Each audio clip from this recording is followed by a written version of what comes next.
आज Doubtnut app download करें। Doubtnut पर अपने सभी गणित, रसायन विज्ञान, भौतिक विज्ञान और जीव विज्ञान के डाउट्स का करो सफाया। बस प्रश्न की फोटो खींचो, एक ही प्रश्न को क्रॉप करो और तुरंत वीडियो सोल्यूशन पाओ। अभी डाउनलोड करें। हेलो फ्रेंड्स, हमारे इस क्वेश्चन में जो है प्रकृति और कारण गिवन है। इसके बेसिस पे 4 ऑप्शन गिवन है, हमें सेलेक्ट करना कौन सा ऑप्शन हमारा करेक्ट है। तो सबसे पहले हम प्रकृति को पढ़ते हैं। क्या बोल रहा है कि हाइड्रोजन परमाणु में जो है केवल एक इलेक्ट्रॉन होता है, परंतु इसके उत्सर्जन स्पेक्ट्रम में जो है कई रेखाएं होती है। हमारा हाइड्रोजन क्या होता है, हाइड्रोजन परमाणु में हमारे क्या होता है, एक प्रोटॉन और एक इलेक्ट्रॉन होते हैं। ओके, हमारे हाइड्रोजन परमाणु में जो है एक प्रोटॉन होते हैं और हमारा एक इलेक्ट्रॉन होता है। और जो यहाँ पे जो है रदरफोर्ड के मॉडल के अकॉर्डिंग जो है हमारा क्या होता है कि यहाँ पे जो है जो है केंद्र पर हमारा क्या होता है, केंद्र पर हमारा यहाँ पे नाभिक होता है और इलेक्ट्रॉन जो है नाभिक के चारों तरफ जो है इस तरीके से वृत्तीय कक्षा में परिक्रमा लगाते रहते हैं। और जिस कक्षा में त्रिज्या परिक्रमा लगाते हैं उनकी क्या होती है, कक्षीय त्रिज्या होती है। इसको आर से डिनोट कर रहे हैं। लेकिन यहाँ पे क्या होता है कि इलेक्ट्रॉन ये अपने हमेशा जो निम्नतम अवस्था में रहते हैं, लेकिन अगर इनको कहीं से ऊर्जा मिल जाती है तो ये क्या करते हैं, अपने उत्तेजित अवस्था में चले जाते हैं। एक्चुअली क्या होता है कि इनकी बहुत सारी हमारी ऊर्जा स्तर इस तरीके से डिफाइन होती है।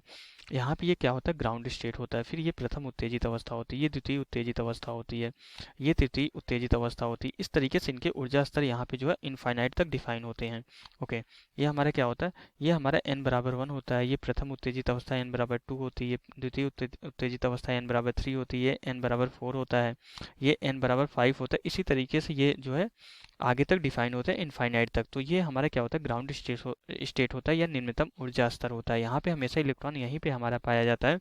जब इसको कहीं से ऊर्जा मिलता है तो क्या होता है कि जो है कुछ क्षण के लिए अपने उच्चतम ऊर्जा स्तर में जाता है, फिर रिटर्न अपने ग्राउंड स्टेट में फिर से आ जाता है। तो क्या बोल रहा है कि हाइड्रोजन परमाणु में केवल एक इलेक्ट्रॉन होता है, परंतु इसके उत्सर्जन स्पेक्ट्रम में कई रेखाएं होती है। अब जैसे हमारा यही एक ही इलेक्ट्रॉन है, अगर ये कहीं से ऊर्जा लेके क्या किया, कहीं से ऊर्जा लेके जो है अपनी किसी उच्च ऊर्जा स्तर में गया। ओके, अगर ये अपनी कहीं उच्च ऊर्जा स्तर में गया, अब इसके संक्रमण की कितनी पॉसिबिलिटी बन रही है।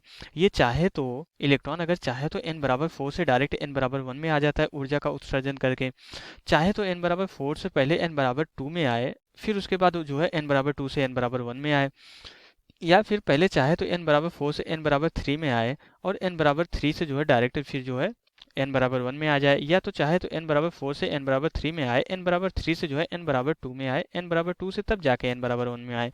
तो इस तरीके से हमारी जो है यहाँ पे जो है कितने सारे जो है संक्रमण की पॉसिबिलिटीज पाई जा रही है। तो इस तरीके से हमारा जो है एक इलेक्ट्रॉन होते हुए भी जो है इसके जो है उच्च ऊर्जा स्तर से अपने निम्न ऊर्जा स्तर में आने की जो है बहुत सारी पॉसिबिलिटी बन जाती है। इसलिए यहाँ पे जो है उत्सर्जन स्पेक्ट्रम में हमारी क्या होती है, कई रेखाएं प्राप्त की जाती है। तो इसलिए यहाँ पे हमारा जो प्रकथन हो जाएगा वो सही हो जाएगा। ऐसा क्यों हो रहा है, क्योंकि अगर कोई भी इलेक्ट्रॉन अपने उच्चतम ऊर्जा स्तर में जा रहा है तो उच्चतम ऊर्जा स्तर में जाने के बाद जैसे n बराबर 4 में पहुंच गए एग्जाम्पल के लिए, तो n बराबर 4 से n बराबर 1 तक आने के लिए जो है इसको अलग अलग ऊर्जा स्तर से गुजरना पड़ता है। तो यहाँ पे बहुत सारी पॉसिबिलिटी बन जाती है। तो वो डिपेंड करता है कितनी एनर्जी वो जो है रिलीज कर रहा है।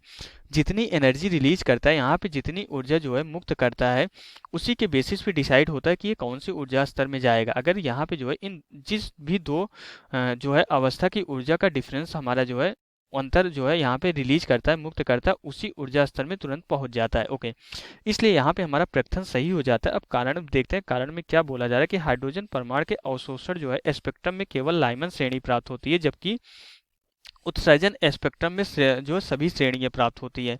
एक्चुअली अब इसके बाद जो है अगर यहाँ पे लाइमन श्रेणी का जिक्र हुआ तो हमें पता होना चाहिए लाइमन श्रेणी क्या होती है हमारी। लाइमन श्रेणी क्या होती है हमारी, जब इलेक्ट्रॉन का संक्रमण जो है, लाइमन श्रेणी की बात सबसे पहले कर लेते हैं हम।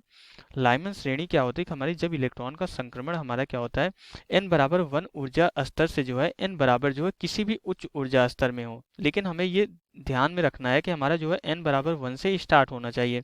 किसी भी उच्च ऊर्जा स्तर में हो रहा है तो वह हमारी क्या होती है, लाइमन श्रेणी होती है। तो अब हमेशा इलेक्ट्रॉन तो अपने ग्राउंड स्टेट में ही रहता है।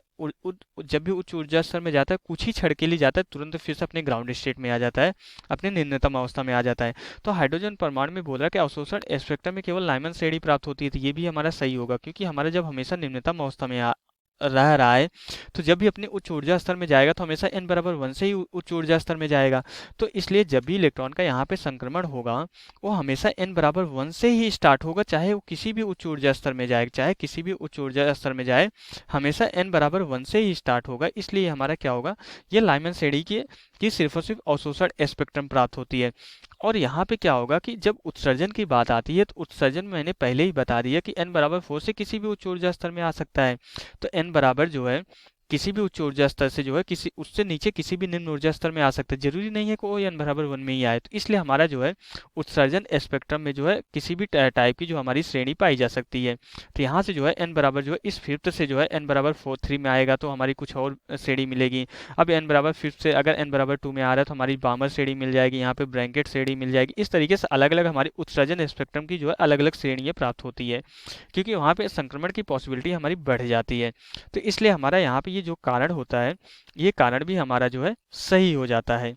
ओके, कारण भी सही हो जाता है, लेकिन हमारा कारण जो है प्रकथन का सही स्पष्टीकरण नहीं होगा, क्योंकि हमने यहाँ पे प्रकथन के सही होने के लिए क्या लॉजिक दिया कि इसके बहुत सारी पॉसिबिलिटीज हो जाती है, जबकि यहाँ पे ऐसा जो है कुछ नहीं बता रहा है। यहाँ पे अवशोषण और उत्सर्जन स्पेक्ट्रम की बात कर दिया है। यहाँ पे जो है इसके इस कंसेप्ट पे जो है क्यों उत्सर्जन स्पेक्ट्रम के लिए बहुत सारी रेखाएं पाई जाती है इसके बारे में कुछ नहीं बोला है। तो इसलिए हमारा जो है यहाँ पे स्पष्टीकरण नहीं होगा, लेकिन दोनों प्रकथन हमारे सही होंगे। तो इसलिए हमारा यहाँ पे जो है सेकंड ऑप्शन करेक्ट ऑप्शन हो जाता है। यहाँ से हमारा क्वेश्चन कंप्लीट हो जाता है। Okay, thank you. कक्षा 6 से 12वीं से लेकर नीट, IIT, JEE वो एडवांस के लेवल तक 1 करोड़ से ज्यादा छात्रों का भरोसा। आज ही डाउनलोड करें डाउटनेट ऐप या व्हाट्सएप करें अपने सारे डाउट्स 8400 400 400 पर।